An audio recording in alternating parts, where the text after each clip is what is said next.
My friends, in 2023, right after Lula took office as president of Brazil, unfortunately for us Brazilians, two Iranian ships docked, despite protests from the United States, who said, "Don't let those ships from Iran dock there." Lula received the two ships, they docked at the port and unloaded a mysterious box that nobody knows what was inside that box. They attended private events where not even cell phones were allowed. They left Brazil carrying another box.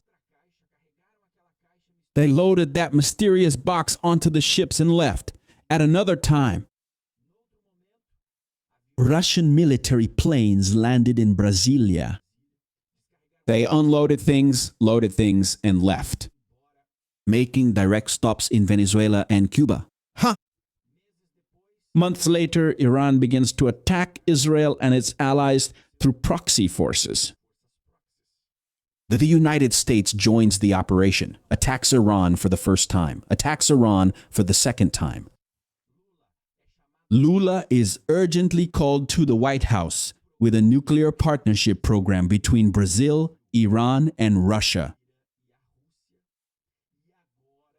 And now a bomb coming from the White House could hit Brazil hard for being involved with Iran. Paulo Henrique Araujo, directly from Washington, the capital of the United States, bringing us the details of what is happening. Does Brazil have anything to do with this war in Iran? Paulo Henrique. Hello, Shimon. How are you, my friend? Hello, everyone.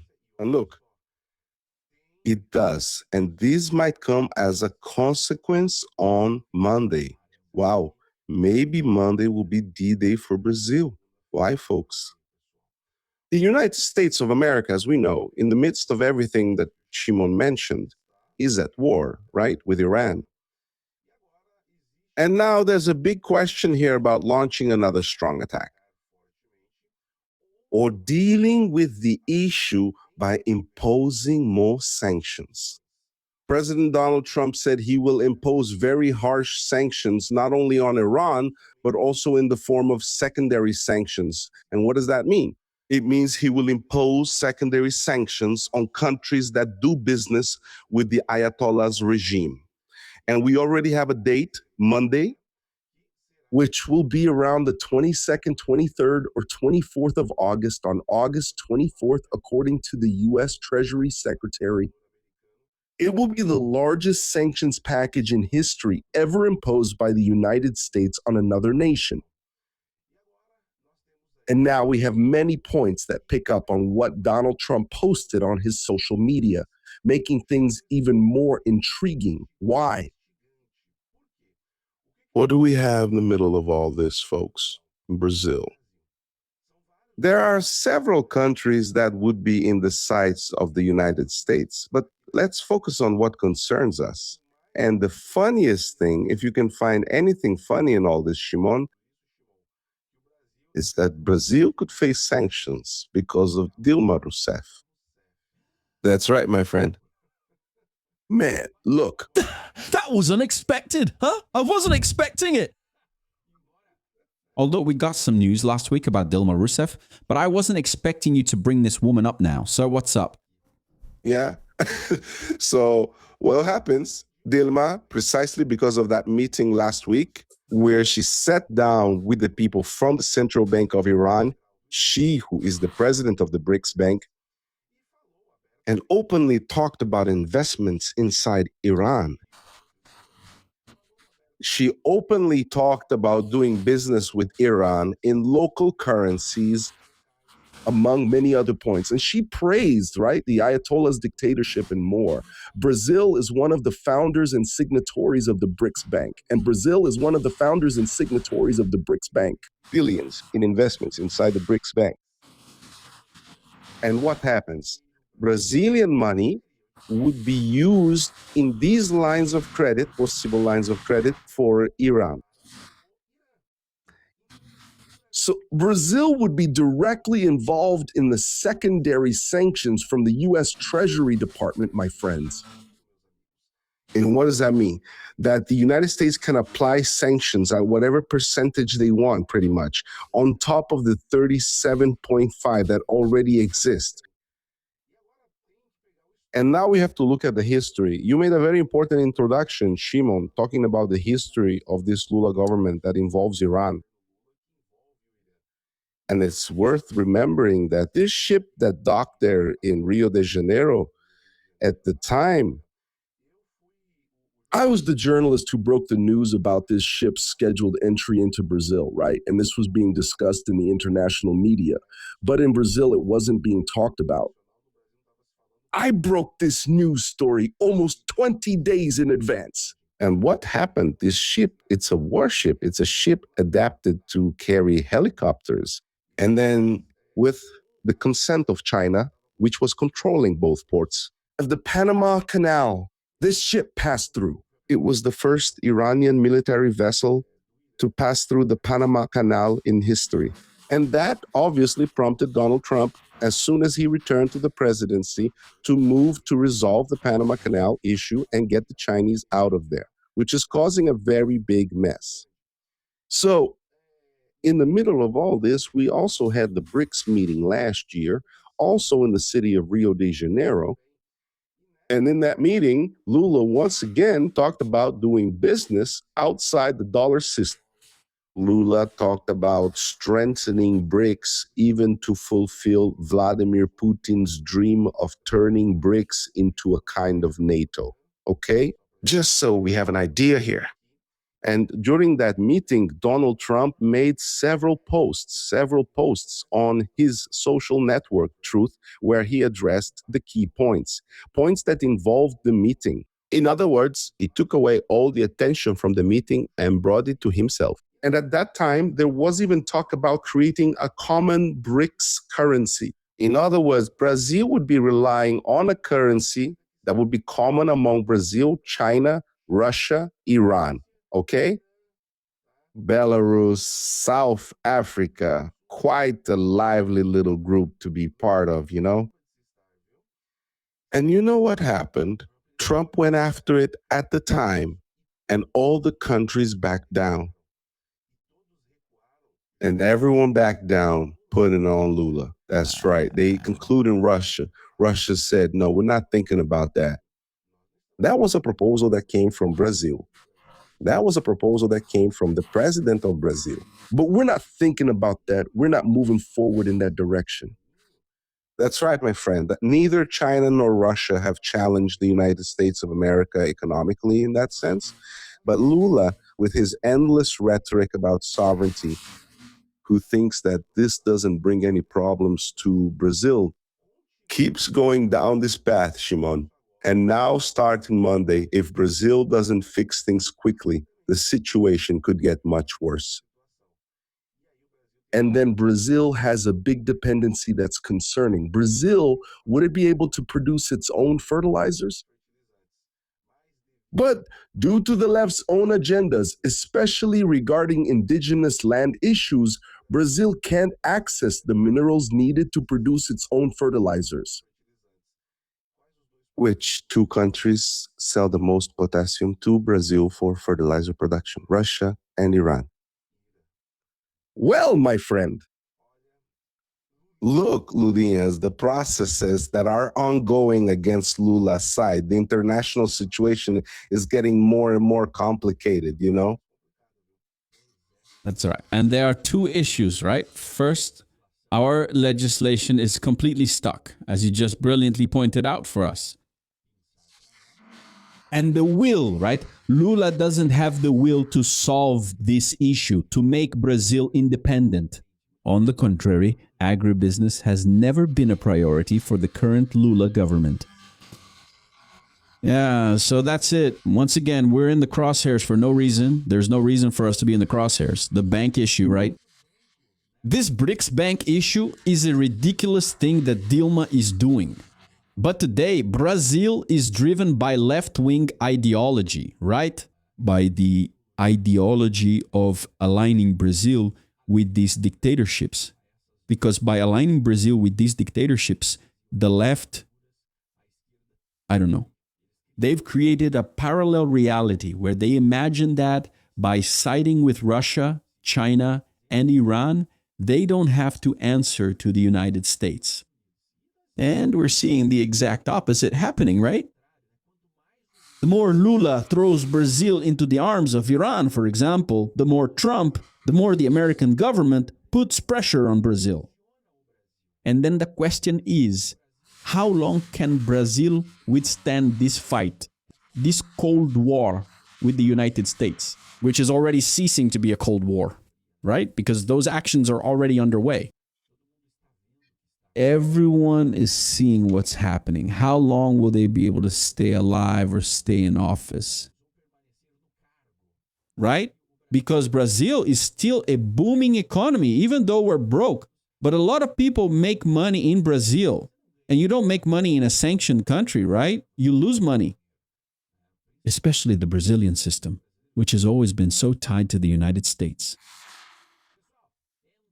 Guys, the money came in, the money left Brazil for the Iranian ships. And today we're paying the price for being aligned with dictators. And then we have the issue with Iran, which will be decided in the next few days, and Brazil will pay an even higher price. Can you imagine Dona Maria at home paying more for rice and beans? And this has a direct impact, guys, because we're talking about agriculture. Okay, we're talking about fertilizers used to produce Brazil's food, right? So it's going to directly affect meat. It's going to directly affect what you use in your daily life. Something that's going to happen there because of the Iranian regime. But Lula also suffered a defeat at the OAS, and it was humiliating, Paulo Henrique. Lula once again sided with dictators. When will Brazilians wake up? Because my grandmother used to say, Paulo, Henrique. Look, don't hang out with those guys who are no good, because sooner or later the police will come and catch all of you. Then you'll say, no, but I don't do what they do. It doesn't matter. If you're hanging out with them, you're just like them.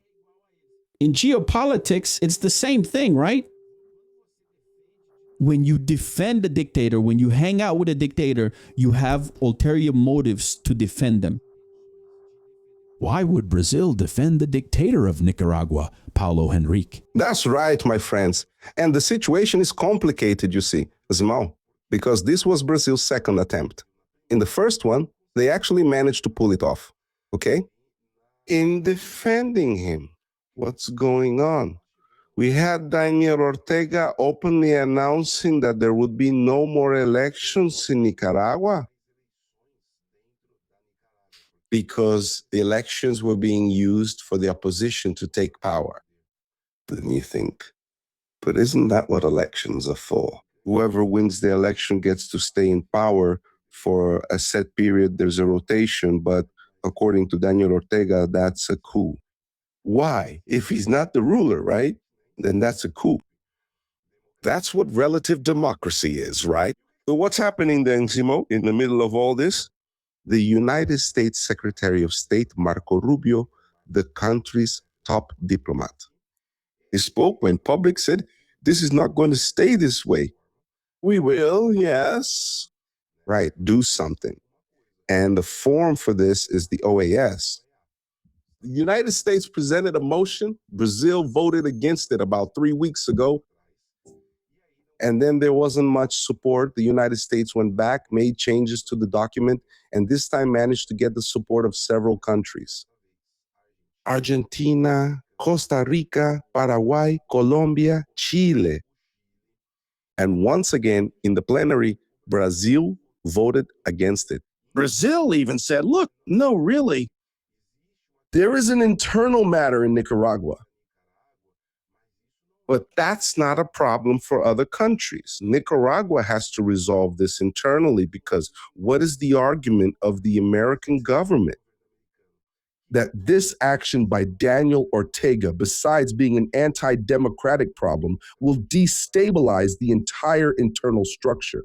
It will create humanitarian problems within the country, such as persecution, imprisonment, and so on. And it will also lead to a mass exodus. And obviously, these people who are in Nicaragua are not going to come to Brazil. They're going to come to the United States of America, Chimo. And that's exactly where things, start to take shape. And Brazil said, no, the United States didn't present any evidence in that sense that this would happen. Okay. It was pretty much like that, like newspaper headlines. Without evidence, the United States accuses Nicaragua of causing mass immigration. My God. As if that hasn't happened on several occasions already. We even have inside Nicaragua something that I saw happen in another country, Chimo, which I don't really remember where it is, where people have their passports canceled. I think you've seen this happen in another country as well. No, I mean in Eastern America. It's in America, in Brussels, over there. Thank you, Chimo, for reminding me. In Eastern America, that's right. And so, my friend, that's exactly it, right? We've seen this happen before. And Brazil, which has a similar name, said there's no problem at all. But my dear friend, it seems that this time it's going to be inevitable. And there's a preliminary schedule. It's not 100% confirmed yet, but this meeting with the heads of diplomacy from all the OAS countries is scheduled then for August 26th. Okay? That date isn't 100% set yet, but all the foreign ministers would have to attend, including Mr. Mauro Vieira from Brazil. And who would lead this meeting? Marco Rubio. Someone named Marco Rubio. That Mauro Vieira avoids Marco Rubio like the devil avoids the cross, right? Because the Marxist ideology there obviously comes from the top, right? Which is from Celso Amorim. It's that thing, more deeply rooted in the soul of this government. By the way, Itamaraty has become an extension of Marxism, right? All the ideology that should stay out of Itamaraty is there. It's been there dormant during this Lula government, right? He completely radicalized Brazil's relations. Brazil gets along well with dictatorships, with leftist banana republics, but has a very poor relationship with democracies. Did you guys notice that? So here's the thing. Where is Lula dragging the country to? Right? Because here's the thing, Paulo. In Argentina, 110 countries gathered to discuss the fight against. Calm down. Calm down. Calm down. I'm going to pull a Joao Kleber here. Calm down. Shimo, I have one more piece of information still involving the OAS issue here. The issue that ended? No, my friend? Let's go, my friends. As you would say, Zemo. My friends, here's the thing. I've been making some phone calls, talking to some people here in Washington, and speaking very seriously. Why would Brazil be so concerned? Because this meeting would be to discuss issues involving elections in Latin America. And then, what do we have about to happen in Brazil? Elections. There is concern in Brazilian diplomacy, okay? There is concern at Itamaraty that the United States of America might take advantage of this meeting. And from that, try to push forward measures that have an impact within the OAS in the elections of all the countries. Why? The OAS has a very important role in all the elections of all the countries that are signatories to the treaty, that it should and can either endorse or not endorse the elections. So, for example, we had the OAS not endorsing the elections in Bolivia in 2019, which led to Evo Morales resigning. Brazil, Colombia, and Mexico, through the Sao Paulo Forum, managed to block efforts not to recognize Maduro's election. In 2024, that's why the OAS couldn't move forward. But this time, Brazil is isolated. Brazil only has Mexico, okay? Mexico and Uruguay. Brazil wouldn't have the clout to firmly block new or more consequential changes involving this issue. Okay? Yeah, electoral. So there's fear, right? Uh, terror. Maybe I could even use that word, coming from the Brazilian government, that they might be able to approve changes in how elections are understood and whether they're recognized. Or raise, right, the bar for verification on that issue. And then there's this concern about American interference that Lula talks about so much. And one thing is connected to the other from what I heard here in the hallways, Zimao. That's a bombshell. Interference, right? And not just from Donald Trump. If you have all the countries in Latin America pointing fingers at Brazil's elections, it's inevitable to talk about it. It's inevitable to deal with it. And Lula completely loses control, even the narrative. Right? Because then, here's the thing. You even have Brazil's closest allies pointing fingers and saying there's something wrong there. They're doing this or that. Paulo Henrique. This is going to get ugly. It's going to get ugly because it stinks. For example, Zimao, we can look at a situation like this. What's happening in Nicaragua? Persecution of opposition politicians. Unlawful imprisonment of opposition politicians. Right? Yeah, another thing that happens, candidates being removed from the electoral race or prevented from participating in debates. Because there are courts that decide who should or shouldn't participate in the election, and things end up being very unclear. There are countries out there where we're seeing all of this happen. It checks all those boxes, okay? So there's a reason for the Lula government's concern in this regard, okay? From their point of view, it makes sense. So it draws attention. Yeah. So that's the fight that's happening behind the scenes, right? Within the OAS. Because you've already noticed that Lula is trying to avoid at all costs the presence of other countries that aren't necessarily aligned with him. For example, he wants monitors from China, he wants monitors from Russia watching the elections here, but he doesn't want representatives from the United States watching the elections in Brazil. So notice that at all costs, they're trying to keep these Trump allies out of Brazil. And it seems like the circus is really being set up, put together to corner Lula.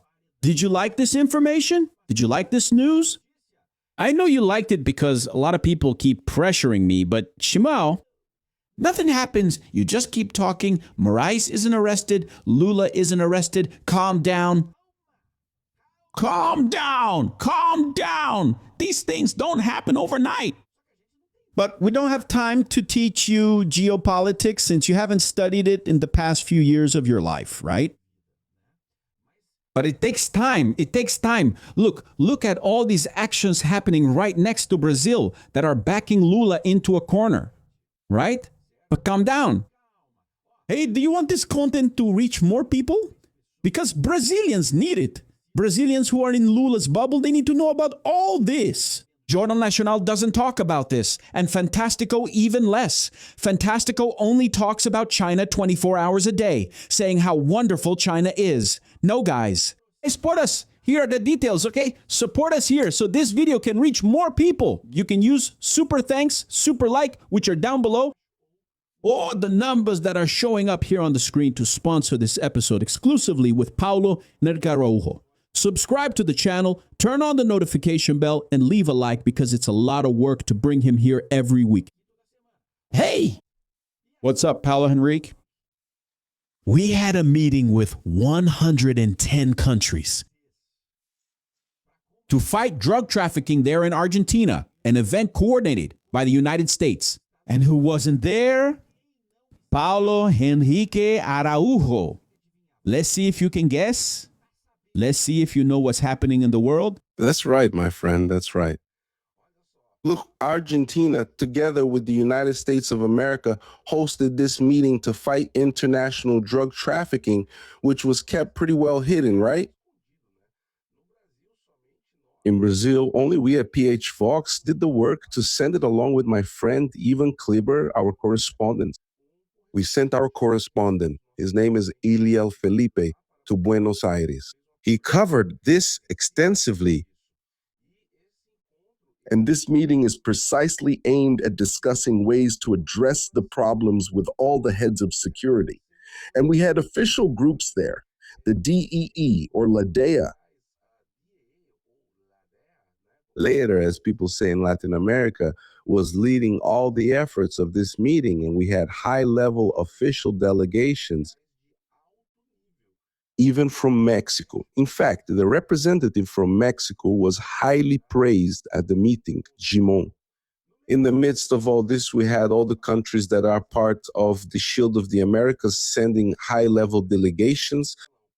And as you said, who didn't send any senior officials? Brazil. That's right. According to information, Brazil was reportedly represented by the federal police attaché, who is already stationed, right? Always in Buenos Aires. But that's it. And we still haven't been able to confirm if he actually attended the meeting, okay? Because the meeting was closed to media participation. I even sent Eliel's accreditation to the delegation, right? But they wouldn't open it to the press for security reasons. But we managed to talk to some participants, including from the private sector, okay? From companies that provide equipment and security systems for these countries and present mechanisms and tools, right? To combat international drug trafficking. And Brazil, if it was there, it was way in the back, in the very corner of no importance, without paying attention, right? And without confirmation, because we didn't have confirmation of the presence of the federal police attaché at the event. And then, Shimon, this shows once again the isolation that Brazil is in, because this event is a fundamental part of the integration that we have. Then with the Shield of the Americas, which was launched by Donald Trump in March of this year, and it already includes more than 20 countries like Chile, Argentina, Paraguay, Ecuador, Peru, Colombia, Costa Rica, Panama, right? All these countries are now economically connected, okay? In trade, in integration and military training, in fighting organized crime, all of them are classifying the cartels as international terrorist groups. And Brazil is left out of all this, left out of the opportunities, left out of any real integration to fight criminals. And what's going to happen, Shimon? More and more, our already porous borders will serve as a refuge. We even had Peter Rakseth, who is the American Secretary of War, even announced last week a new doctrine to fight narco-terrorists across the continent. They will use the same strategy and the same military doctrine that was used to fight ISIS, the Islamic State. Why? Because the Islamic State, it was also divided among several countries, but there is a very large country with a huge jungle that is not part of this process. So why is this important? Because it's exactly in the Amazon region where these people are based. Because the Amazon rainforest isn't just in Brazil, it extends into Peru, Colombia, Venezuela, and Ecuador. And all these countries are now, in one way or another, coordinating with the United States of America, and there is coordination of forces and intelligence for this fight. When these people enter the jungle, which side of the border are they going to cross into, Shimon? That doesn't have the support of all these countries I mentioned. Yeah, we're totally screwed. And look, Brazil is going against everything. So you need to talk to the people around you. Young people don't worry about that. These kids who go out on the streets shouting Lula, Lula, Lula, they're not worried about borders. They're not worried about who Brazil's allies are. They can't even imagine this war that's starting against drug trafficking and how Brazil could be the biggest victim of all this because it's taking the wrong position. It's making a terrible choice. Brazil should be second in command, not isolated. Brazil should be the worst. Brazil has the largest army. Brazil has the most advanced technology. This past week, Paulo Henrique, Brazil hosted a Russian spy aboard the largest warship in Latin America, which, by the way, was Brazilian. Look at that, right? You hand over intelligence technology, force projection technology to the Russians, right? You're taking a spy inside a military asset that should be protected at any cost. Brazil, right? That's it. Point for the... And there's a point, Shimon, forgive me for interrupting you, but there's a point here I want to tie together for our audience. Because, in fact, he's a spy, but he's Vladimir Putin's wartime right-hand man.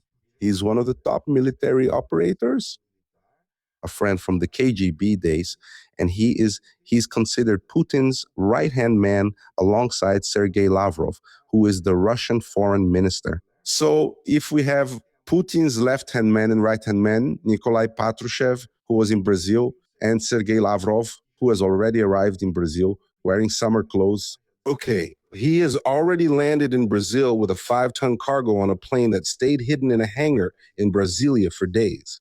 No one knows what was in it, where it went, what was unloaded, what was loaded, all of this under Lula's government. And what happens, Shimon? What do we have in the middle of all this? There is a big concern from Lula's government. They are worried, right, which connects to everything I mentioned, that there could be military actions taking place on Brazilian territory. And Lula knows that Brazil today, as the Brazilian Minister of Defense said, if the Americans try to do anything in Brazil, I'll open the gate.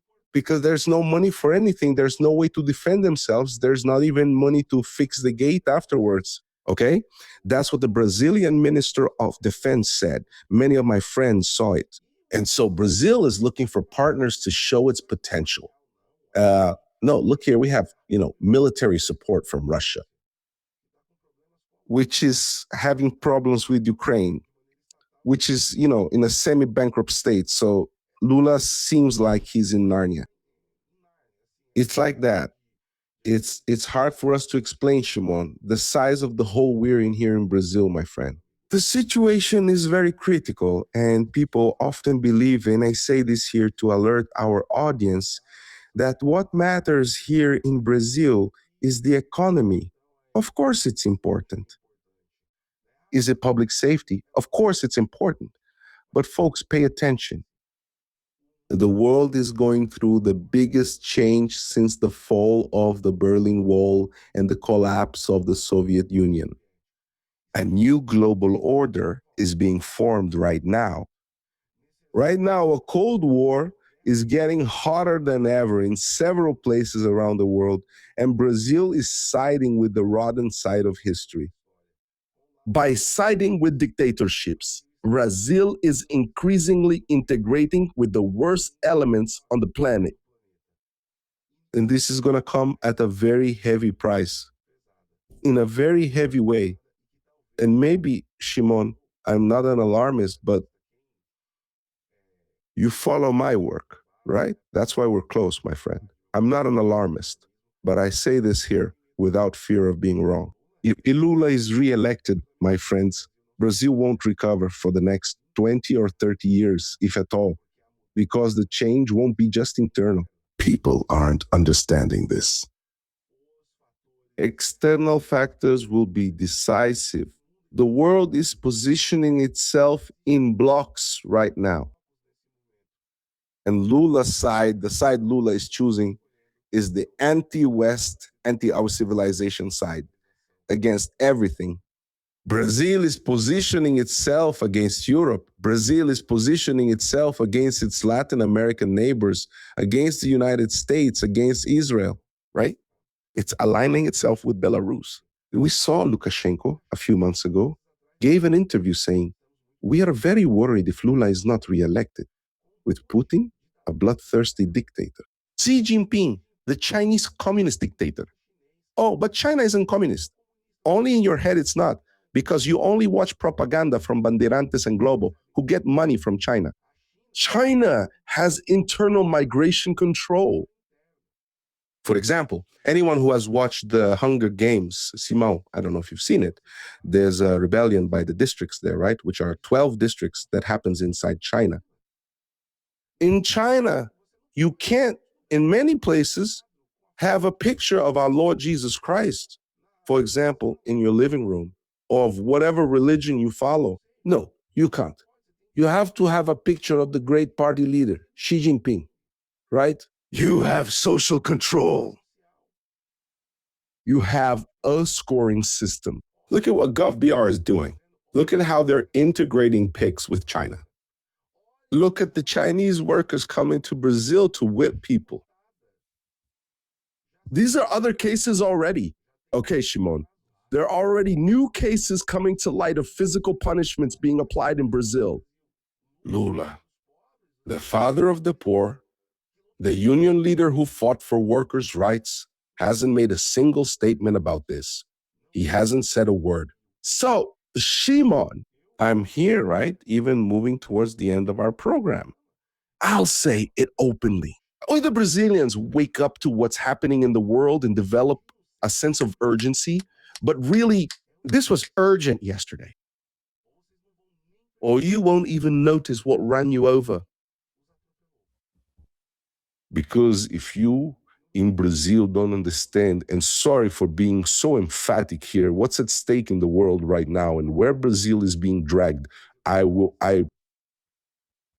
hope to be called a sensationalist for what I'm going to say here. Okay, Shimon? Because that would be a good thing. Maybe Brazil might be choosing right now which side its children will fight for in the next war. That's true. Be aware of that, because the situation in the world is not easy. The situation in the world is getting very complex. The wars are already intertwining, and things could get really ugly in the coming years. Yeah, it's a civilizational war. It's not about right and left. Right and left is just here, down on the ground here in Brazil. But it's a civilizational war between Jewish and Christian values. Freedom, democracy, which isn't perfect, but it's what we have. And the barbarism of the Islamic State, the barbarism of what we see happening in Ukraine, the barbarism of what we see happening in Iran, the barbarism of what we see happening in North Korea, right? Yeah, that's what's at stake, okay? It's not just Lula, Bolsonaro. Lula and Bolsonaro are the effect in Brazil of everything Paulo just said. So it's a civilizational war, and Paulo summed it up very well. You're deciding now which side your grandchildren will fight on in the war. So what about it? Are we going to be on the side of the United States, on the side of democratic countries, or will we be fighting on the side of dictators? Look at World War II. Which side was Brazil on? Up until the very last minute of the game, Brazil was aligned with Nazi Germany. And only in the last minutes did Brazil take the side of the West, the side of the Allies, right? United States, United Kingdom, and so on. So Brazil has this history of flirting with evil, and may God have mercy on Brazil. Now subscribe to the channel, turn on the notification bell, and leave a like on the video. It takes work to put this together and bring it to you. If you think this content is important as a warning for other Brazilians and want it to perform well, right? Last week we broke a record here, Paulo. We broke an audience record. Let's see if we can double that reach. How do we do that? You're going to sponsor this chat with Paulo Henrique by using super thanks, giving a like, or using the super sticker here in the comments. Yes, Simon, I don't have access. It's too much technology for me. I don't know how to do that. Okay, the information is now showing up on your screen, all right? You can use the numbers that are there, the QR code that appears there. You will directly sponsor this episode with Shimon Oliveira and Paulo Henrique. It was today. Hello, Enrique. We have your books that already serve as a manual for anyone, whether they're an academic or someone who has never read any book. But everyone can learn to read the map through the books that Paulo provides for us. All of them are here. Look, folks, right below in the video description, you can get these books by Paulo and Enrique Araujo, which will enrich your knowledge and shield your mind. All right, this is very important. Paulo Henrique, we have your Instagram there. How can people find you there? On Instagram, it's PH Araujo Real. PH Araujo Faraujo Real. And on X, PH Faraujo. On YouTube, there's the channel PH Faraujo in the United States and PH Vox Geopolitics made simple. Very well. Guys, now then, shield your mind. Shield your mind more than ever. I'm Shimon Oliver, and I'll see you in the next video. See you then.